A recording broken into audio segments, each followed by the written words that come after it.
नमस्कार। समाचार एकांश के विशेष कार्यक्रम न्यूज विद चिल्ड्रन में आप सभी का स्वागत है। मैं हूं आपके साथ ओजस्वी शर्मा। यह कार्यक्रम खास तौर से बच्चों द्वारा बच्चों के लिए बनाया गया है। इस कार्यक्रम में हम आपको देश और दुनिया की खबरों से अवगत कराएंगे। तो न्यूज विद चिल्ड्रन में सबसे पहले बात करते हैं इस हफ्ते की सुर्खियों की। प्रधानमंत्री नरेंद्र मोदी ने रोजगार मेले में 70,000 नवनियुक्त कर्मचारियों को बांटे नियुक्ति पत्र। अयोध्या में मुख्यमंत्री योगी आदित्यनाथ ने राम मंदिर के निर्माण कार्यों का लिया जायजा। जल्द रामलला की बाल स्वरूप मूर्ति की होगी स्थापना। जुलाई में किया जाएगा चंद्रयान 3 का प्रक्षेपण। केंद्रीय मंत्री डॉक्टर जितेंद्र सिंह ने दी जानकारी। 31 अगस्त से 17 सितंबर के दौरान पाकिस्तान और श्रीलंका में खेला जाएगा Asia cup. Team India Sri Lanka में खेलेगी अपने सभी मुकाबले। और अब खबरें विस्तार से। प्रधानमंत्री नरेंद्र मोदी ने रोजगार मेले में 70,000 नवनियुक्त कर्मचारियों को बांटे नियुक्ति पत्र। कहा, भारत एक दशक पहले की तुलना में अधिक स्थिर, सुरक्षित और मजबूत है। प्रधानमंत्री नरेंद्र मोदी ने रोजगार मेले में वीडियो कॉन्फ्रेंसिंग के माध्यम से 70,000 नवनियुक्त कर्मचारियों को नियुक्ति पत्र वितरित किए। प्रधानमंत्री ने कार्यक्रम को संबोधित करते हुए कहा कि भारत आज एक दशक पहले के मुकाबले अधिक सुरक्षित और शक्तिशाली देश है। उन्होंने कहा कि भारत अपनी राजनीतिक स्थिरता, दृढ़ संकल्पित सरकार और प्रगतिशील सुधारों के लिए जाना जाता है। आज संपूर्ण विश्व भारत की विकास यात्रा में भागीदार बनने के लिए उत्सुक है। पीएम मोदी ने कहा कि भारत की अर्थव्यवस्था नई बुलंदियों पर है। देश में विदेशी निवेश के बाद उत्पादन, विस्तार और नए उद्योगों की स्थापना में तेजी आई और साथ साथ निर्यात को भी बढ़ावा मिला है। साथ ही उन्होंने कहा कि रोजगार का यह अभियान देश में पारदर्शिता और सुशासन का साक्ष्य है। मुख्यमंत्री योगी आदित्यनाथ ने 125 विज्ञान प्रयोगशालाओं का किया लोकार्पण। सीएम योगी ने मेधावी विद्यार्थियों को भी किया सम्मानित। लखनऊ में मुख्यमंत्री योगी आदित्यनाथ ने मेधावी छात्रों को सम्मानित किया। साथ ही उन्होंने केंद्र और राज्य स्तरीय बोर्ड परीक्षाओं में उच्च अंक प्राप्त करने वाले 1745 मेधावी विद्यार्थियों को टैबलेट बांटे। इस दौरान मुख्यमंत्री ने 18 राजकीय माध्यमिक विद्यालयों के भवनों और 125 साइंस लैब का भी लोकार्पण किया। कार्यक्रम को संबोधित करते हुए सीएम योगी ने कहा कि अब एजुकेशन क्वालिटी से कोई समझौता नहीं होता है। 2017 में जब उनकी सरकार आई तभी उन्होंने कहा था कि आप नकल तब रोक पाएंगे जब पर्याप्त शिक्षक होंगे। हमने बेसिक माध्यमिक में 1,62,000 शिक्षकों की नियुक्ति की। जहां शिक्षकों की कमी है वहां हमने रिटायर्ड शिक्षकों से कमी को पूरा किया है। उन्होंने बोर्ड परीक्षा को सफलतापूर्वक कराए जाने पर यूपी बोर्ड के अधिकारियों को बधाई दी और कहा कि अब शैक्षणिक सत्र भी समय पर होगा। अयोध्या में मुख्यमंत्री योगी आदित्यनाथ ने राम मंदिर के निर्माण कार्यों का लिया जायजा। जल्द रामलला की बाल स्वरूप मूर्ति की होगी स्थापना। मुख्यमंत्री योगी आदित्यनाथ ने अयोध्या में राम जन्मभूमि परिसर में बन रहे दिव्य और भव्य मंदिर के निर्माण कार्य की प्रगति का जायजा लिया। सीएम योगी ने अधिकारियों से मंदिर निर्माण की ताज़ा जानकारी ली। सीएम योगी को जानकारी देते हुए अधिकारियों ने बताया कि राम मंदिर के प्रथम तल का निर्माण निर्धारित अक्टूबर माह तक पूरा हो जाएगा। प्रथम तल के निर्माण के बाद रामलला की बाल स्वरूप मूर्ति की स्थापना की प्रक्रिया प्रारंभ की जाएगी। इसके बाद मुख्यमंत्री ने अयोध्या में मोदी सरकार के 9 साल पूरे होने पर रैली को संबोधित किया। उन्होंने कहा कि अयोध्या में जल्द ही हवाई यातायात शुरू हो जाएगा। 1 जुलाई से शुरू होगी अमरनाथ यात्रा। 62 दिन तक चलने वाली अमरनाथ यात्रा के लिए केंद्र सरकार ने किए कड़ी सुरक्षा के इंतजाम। जम्मू कश्मीर में अमरनाथ यात्रा को लेकर तैयारियां जोरों पर चल रही हैं।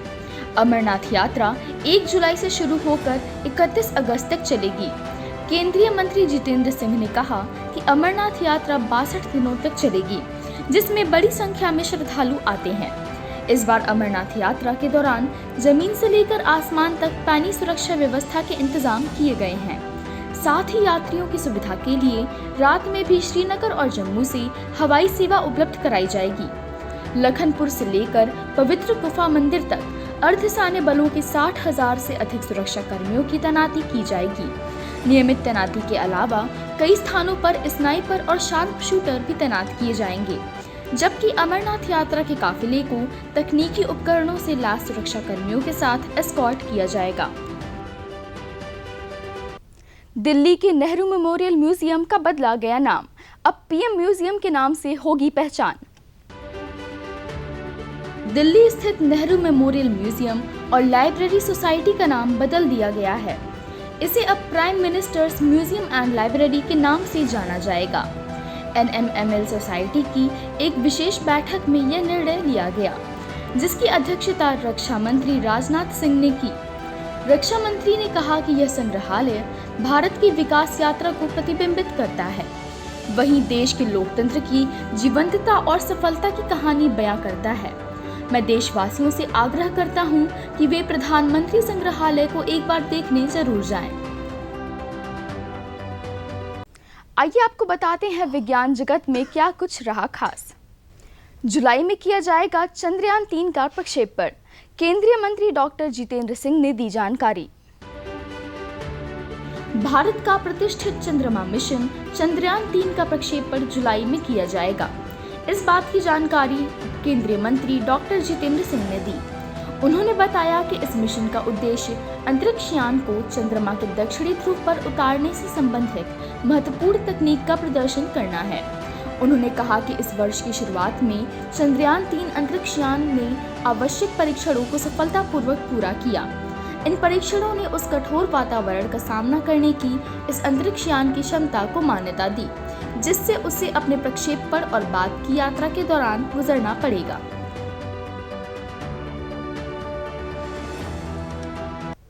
जेम्स वेब स्पेस टेलीस्कोप ने अब तक की सबसे शुरुआती आकाशगंगाओं में से एक का लगाया पता। जेम्स वेब स्पेस टेलीस्कोप ने अब तक देखी गई सबसे दूर की आकाशगंगाओं में से एक की पहचान की है। एक प्राचीन लगभग अदृश्य तारा समूह जो इतना दूर है कि इसका प्रकाश वैज्ञानिकों द्वारा अब तक पता लगाया गया सबसे कम प्रकाश है। वैज्ञानिकों ने इसका नाम JD1 रखा है, जिसका प्रकाश हम तक पहुंचने के लिए लगभग 13.3 बिलियन वर्षों की यात्रा करता है। टिमटिमाते हुए JD1 के प्रकाश ने अपना स्रोत तब छोड़ा जब ब्रह्मांड अपनी वर्तमान आयु का सिर्फ 4% था। नासा ने शेयर की अंतरिक्ष में उगाए खूबसूरत फूल की तस्वीर। वैज्ञानिकों ने खूबसूरत फूल का नाम जीनिया रखा है। नासा ने हाल ही में इंटरनेशनल स्पेस स्टेशन में उगाए गए जीनिया फूल की तस्वीर शेयर की है। नासा ने स्पेस फ्लावर की खूबसूरत तस्वीर पोस्ट करते हुए लिखा कि इंटरनेशनल स्पेस स्टेशन पर वेजी सुविधा के हिस्से के रूप में इस जीनिया को उगाया गया था। नासा के वैज्ञानिक 1970 के दशक से स्पेस में पौधों का अध्ययन कर रहे हैं, लेकिन नासा के अंतरिक्ष यात्री केजेल लिंडग्रेन द्वारा 2015 में ISS पर यह विशेष प्रयोग शुरू किया गया था। अब खबरें खेल जगत से। एक बार फिर वर्ल्ड टेस्ट चैंपियनशिप के फाइनल में भारत को मिली हार, टूटा ICC ट्रॉफी जीतने का सपना। 10 साल से ICC ट्रॉफी जीतने का इंतजार कर रही टीम इंडिया को एक बार फिर नाकामी मिली है। लंदन के ओवल क्रिकेट ग्राउंड पर खेले गए ICC वर्ल्ड टेस्ट चैंपियनशिप के फाइनल मुकाबले में ऑस्ट्रेलिया ने टीम इंडिया को हराकर खिताब पर कब्जा किया। फाइनल मुकाबले के 5वें दिन भारत को जीत के लिए कुल 280 रनों की जरूरत थी, लेकिन उसके बाकी के 7 विकेट लंच से पहले ही गिर गए और भारतीय टीम को 209 रनों से हार का सामना करना पड़ा। इस हार के साथ ही भारतीय टीम का वर्ल्ड टेस्ट चैंपियनशिप खिताब जीतने का सपना फिर टूट गया। ऑस्ट्रेलिया ने पहली बार वर्ल्ड टेस्ट चैंपियनशिप का टाइटल जीता है। इस खिताबी जीत के साथ ही ऑस्ट्रेलिया ने एक और उपलब्धि अपने नाम कर ली है। ऑस्ट्रेलिया अब तीनों क्रिकेट फॉर्मेट में ICC ट्रॉफी जीतने वाली विश्व की पहली टीम बन गई है। 31 अगस्त से 17 सितंबर के दौरान पाकिस्तान और श्रीलंका में खेला जाएगा Asia cup. Team India Sri Lanka में खेलेगी अपने सभी मुकाबले। एशियन क्रिकेट काउंसिल ने क्रिकेट एशिया कप की तारीखों का ऐलान कर दिया है। इसके मुताबिक इस बार एशिया कप का आगाज 31 अगस्त से होगा, जबकि फाइनल मुकाबला 17 सितंबर को खेला जाएगा। दरअसल इस बार एशिया कप हाइब्रिड मॉडल के तहत खेला जाएगा। इसके तहत सिर्फ 4 ही मैच पाकिस्तान में खेले जाएंगे, बाकी के 9 मुकाबले श्रीलंका में होंगे। इस बार एशिया कप में भारत और पाकिस्तान समेत कुल 6 टीमों के बीच 13 मैच खेले जाएंगे। भारत अपने सभी मुकाबले श्रीलंका में खेलेगा। वर्ल्ड नंबर 1 टेनिस खिलाड़ी नोवाक जोकोविच ने रचा इतिहास। फ्रेंच ओपन जीतकर बने सबसे ज्यादा ग्रैंड स्लैम टूर्नामेंट जीतने वाले खिलाड़ी। सर्बियाई टेनिस स्टार नोवाक जोकोविच ने फ्रेंच ओपन 2023 का खिताब जीतकर इतिहास रच दिया है। मेंस सिंगल्स के फाइनल मुकाबले में जोकोविच ने नॉर्वे के कैस्पर रूड को 7-6, 6-3, 7-5 से हराकर तीसरी बार फ्रेंच ओपन का खिताब अपने नाम किया। इस खिताबी जीत के साथ ही नोवाक जोकोविच ने सबसे ज्यादा ग्रैंड स्लैम टाइटल जीतने वाले खिलाड़ी बन गए हैं। जोकोविच ने अब तक सबसे ज्यादा 23 ग्रैंड स्लैम टाइटल जीते हैं, जबकि नडाल के नाम 22 ग्रैंड स्लैम खिताब है और नंबर 3 पर स्विट्जरलैंड के रॉजर फेडरर हैं, जिन्होंने 20 ग्रैंड स्लैम टाइटल जीते हैं। भारत ने 4 बार की चैंपियन दक्षिण कोरिया को हराकर पहली बार जीता महिला जूनियर हॉकी एशिया कप का खिताब। भारत ने 4 बार की चैंपियन दक्षिण कोरिया को 2-1 से हराकर पहली बार महिला जूनियर हॉकी एशिया कप का खिताब जीता। जापान में खेले गए महिला जूनियर हॉकी एशिया कप 2023 के फाइनल में भारतीय महिला टीम ने 4 बार की चैंपियन साउथ कोरिया को 2-1 से हराकर खिताब अपने नाम किया। इससे पहले महिला जूनियर एशिया कप में भारत का सर्वश्रेष्ठ प्रदर्शन 2012 में था, जब टीम बैंकॉक में पहली बार फाइनल में पहुंची थी। प्रधानमंत्री नरेंद्र मोदी ने भारतीय महिला हॉकी टीम को इस जीत के लिए बधाई दी। उन्होंने कहा है कि टीम ने अपनी प्रतिभा और टीम भावना का परिचय दिया है और भारत को गौरव दिलाया है। आइए जानते हैं क्या रही अंतर्राष्ट्रीय जगत की सुर्खियां। 21 से 24 जून तक अमेरिका की राजकीय यात्रा पर जाएंगे प्रधानमंत्री नरेंद्र मोदी। पीएम मोदी को 21 तोपों की दी जाएगी सलामी। प्रधानमंत्री नरेंद्र मोदी 4 दिवसीय अमेरिका की राजकीय यात्रा पर जाएंगे। इस दौरान पीएम कई महत्वपूर्ण कार्यक्रमों में हिस्सा लेंगे। 22 जून को व्हाइट हाउस में अमेरिकी राष्ट्रपति जो बाइडेन और प्रथम महिला जिल बाइडेन 21 तोपों की सलामी के बीच प्रधानमंत्री नरेंद्र मोदी का स्वागत करेंगे। 21 जून से 24 जून तक अमेरिका की यात्रा के दौरान प्रधानमंत्री मोदी अमेरिकी कांग्रेस की संयुक्त बैठक को भी संबोधित करेंगे। भारत 27 साल बाद मिस वर्ल्ड 2023 के करेगा मेजबानी। 130 से अधिक देश लेंगे हिस्सा। भारत 27 साल बाद मिस वर्ल्ड 2023 प्रतियोगिता की मेजबानी करने के लिए तैयार है, क्योंकि प्रतिष्ठित अंतर्राष्ट्रीय सौंदर्य प्रतियोगिता लगभग 3 दशकों के बाद देश में वापसी कर रही है। मिस वर्ल्ड का 71वां संस्करण इस साल नवंबर में होने की उम्मीद है। मिस वर्ल्ड संगठन की चेयरपर्सन और सीईओ जूलिया मॉर्ले ने कहा, 71वां मिस वर्ल्ड 2023 अतुल्य भारत में अपनी 1 महीने की यात्रा में 130 राष्ट्रीय चैंपियन की उपलब्धियों को प्रदर्शित करेगा, क्योंकि हम 71वां और अब तक का सबसे शानदार मिस वर्ल्ड फाइनल पेश कर रहे हैं। न्यूज़ विद चिल्ड्रन में आज इतना ही।